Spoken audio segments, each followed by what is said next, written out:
Have you ever been to a hotel or a restaurant where they set out flowers for you in a vase?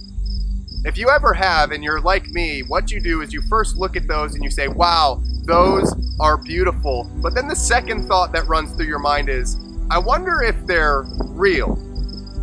And so what I'll often do is I'll go up to the flowers and I'll pick them up and I'll smell them to see if they're just sort of musty and dusty or if they have that sweetness of a real flower. I'll feel the petals and the leaves and the stem to find out, are they made of plastic or are they the real thing? And every single time I do that, I know I'm heading down a road of either disappointment or joy. Because if I find out that they were manufactured in some plant somewhere, I'm always a little bit disappointed. I mean, they're beautiful, sure, from a distance, but when I find out they're not alive, I'm always sort of a little bit taken back.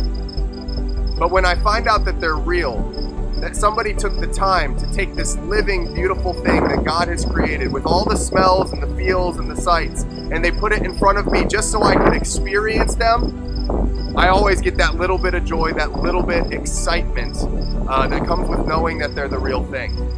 And I think that oftentimes that's kind of my experience with people as well. Sometimes you can kind of see a person off in the distance, right? And you can think they're really attractive, really interesting. Maybe their faith is so strong, but then you get closer and you discover that it's not the real thing. And that's a disappointing feeling. Or you get closer to somebody and you say, wow, look at this person. They're so interesting. They're so fascinating. They have this strong faith. And you get closer and you find out that it's genuine, that it's sincere, that they live the things that they talk about. And it brings me joy. And it's an amazing experience.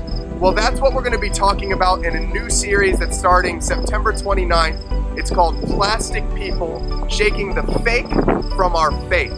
And what we're going to be exploring in this series is the book of James, where James brings us clarity about what a genuine faith actually looks like and what is just phony.